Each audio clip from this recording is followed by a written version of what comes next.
안녕하세요 여러분, 성공합시다. 세상을 살다 보면요, 아무리 막아도 막을 수 없는 일이 있죠. 아무리 반대를 해도 오히려 그 일을 이루는데 쓰임받는 경우도 있어요. 그 대표적인 예가 오늘의 장면인데요, 한번 들어가 보도록 할게요. 12절. 그 이튿날에는 명절에 온 큰 무리가 예수께서 예루살렘으로 오신다는 것을 듣고 종려나무 가지를 가지고 맞으러 나와 외치되 호산나 찬송하리로다 주의 이름으로 오시는 이 곧 이스라엘의 왕이시여 하더라. 드디어 예수님께서 예루살렘을 입성해요. 예수님의 마지막 일주일을 우리가 종료주일이라고 하잖아요. 이때 예루살렘에 3번 입성하시거든요. 신학자 칸멜 몰가는요, 이 3번의 입성을 메시아의 3중직인 왕, 선지자, 제사장으로의 입성이라고 말하고 있어요. 오늘 본문의 첫 번째 입성은 왕으로서의 입성이죠. 예수님께서 예루살렘으로 들어오신다는 소식을 접한 많은 사람들은요, 종려나무 가지를 들고 나가서 맞으면서 호산나 주님의 이름으로 오시는 이여 이스라엘의 왕에게 복이 있기를 라고 외쳤어요. 자, 14절. 예수는 한 어린 나귀를 보고 타시니 이는 기록된 바 시온 딸아 두려워하지 말라 보라 너희 왕이 나귀 새끼를 타고 오신다 함과 같더라. 제자들은 처음에 이 일을 깨닫지 못하였다가 예수께서 영광을 얻으신 후에야 이것이 예수께 대하여 기록된 것임가 사람들이 예수께 이와 같이 한 것임이 생각났더라.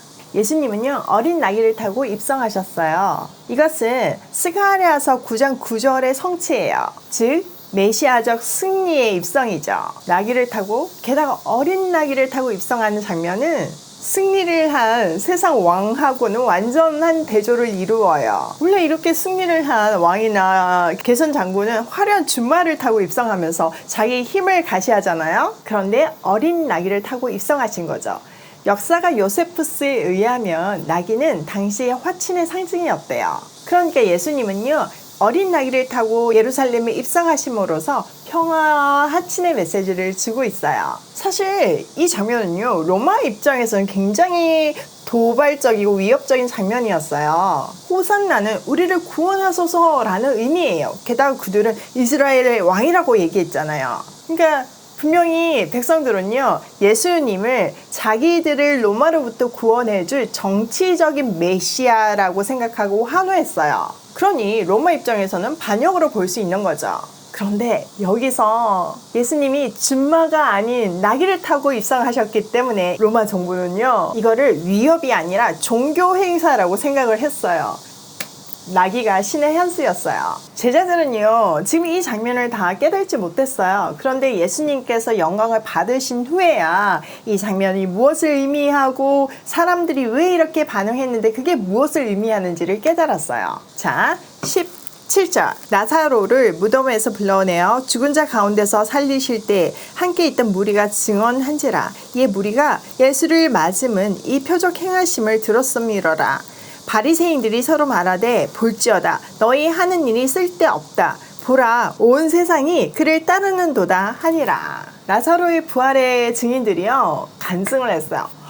이분이 죽은 자를 살리신, 그것도 썩어서 냄새가 나는 그 시체를 살리신 분이에요. 우리가 똑똑히 봤어요. 이렇게 얘기하니까 사람들이 따를 수밖에 없는 거죠. 그러니까 사람들은요, 예수님이 행하신 그 표징 때문에 따라왔어요. 바리새인들은요, 많은 사람들이 예수님을 따르는 것을 보고 절망했어요. 그 절망은 반드시 죽여야겠다는 분노로 이어졌어요. 이렇게 하나님의 계획은요, 500년 전 스가랴의 예언까지 성취하면서 한치 오차도 없이 성취되고 있었어요. 그러니까 우리 앞에 지금 벌어지고 있는 모든 일들이 다 하나님의 완벽한 계획 안에 있다고 생각을 한다면 매 순간이 너무나 소중하죠. 지금 이 메시지도 여러분에게 우연이 아닌 거예요. 자, 20절. 명절에 예배하러 올라온 사람 중에 헬라인 몇이 있는데 그들이 갈릴리 벳세다 사람 빌립에게 가서 청하여 이르되 선생이여 우리가 예수를 배우고자 하나이다 하니 빌립이 안드레에게 가서 말하고 안드레와 빌립이 예수께 가서 여쭈니. 몇몇 헬라인들이요, 6월절을 지키러 왔다가 빌립에게 예수님을 뵙고 싶다고 말했고 빌립은 안드레에게 얘기하고 둘은 함께 가서 예수님께 그 말을 전했어요.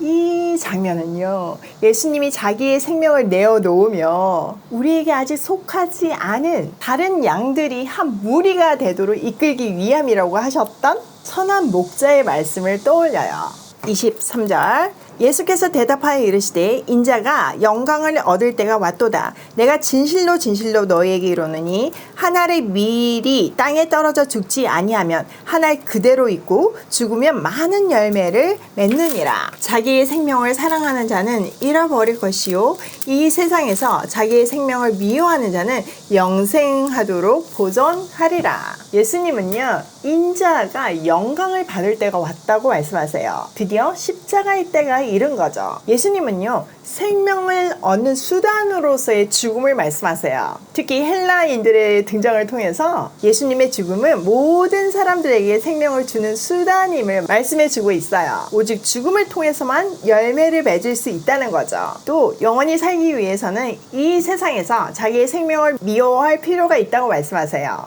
예수님이 다른 사람에게 생명을 주시기 위해서 죽으셨던 것처럼 우리도 그런 인생을 살아야 하는 거죠. 그런 사람들에게 보상이 주어진다고 말씀하시는데요. 첫 번째는 예수를 섬기는 사람들은 그와 함께 있을 거래요.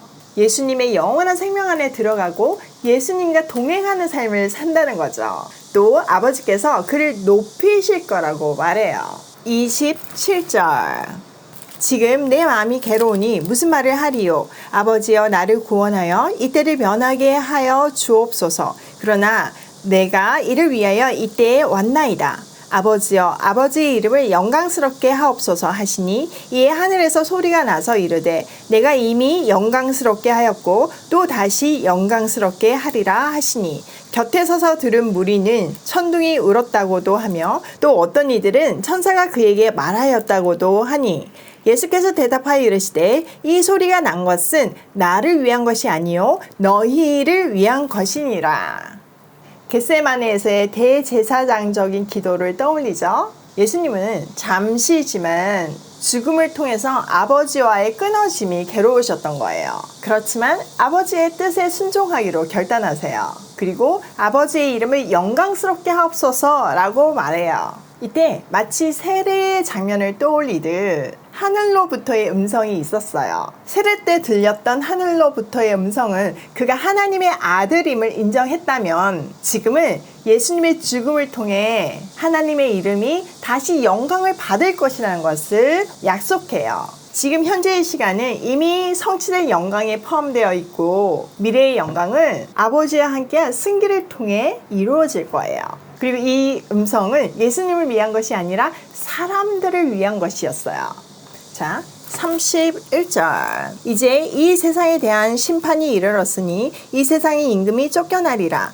내가 땅에서 들리면 모든 사람을 내게로 이끌겠노라 하시니 이렇게 말씀하심은 자기가 어떤 죽음으로 죽을 것을 보이심이러라. 여기서 세상의 임금은요, 사탄을 가리키는 요한의 용어예요. 이제 사탄이 쫓겨날 것이라는 거죠. 예수님의 십자가의 죽음은 하나님의 계획의 영광스러운 성취예요. 창세기 3장 15절을 보면 여자의 후손이 사단의 머리를 상하게 할 것이라고 했잖아요. 그 원복음의 성취예요. 우리는요, 이미 이루어진 십자가의 승리와 이루어져야 할 승리사에서 살고 있어요. 이미 머리가 상해서 죽어가고 있는 사단의 마지막 발악의 때를 우리가 살고 있는 거죠. 자, 34절. 이에 무리가 대답하되 우리는 율법에서 그리스도가 영원히 계신다 함을 들었거늘 너는 어찌하여 인자가 들려야 하리라 하느냐. 이 인자는 누구냐? 그들의 입장은요, 그리스도는 영원히 살아 계신다고 율법에서 배웠다는 거예요. 근데 왜 당신은 지금 인자는 들려야 한다고 말하고 도대체 그 인자는 누구냐고 묻고 있어요. 사실 구약 어디에도요, 그리스도가 영원히 산다는 그런 말은 없거든요. 하나님이 영원하시다는 말은 있지만요.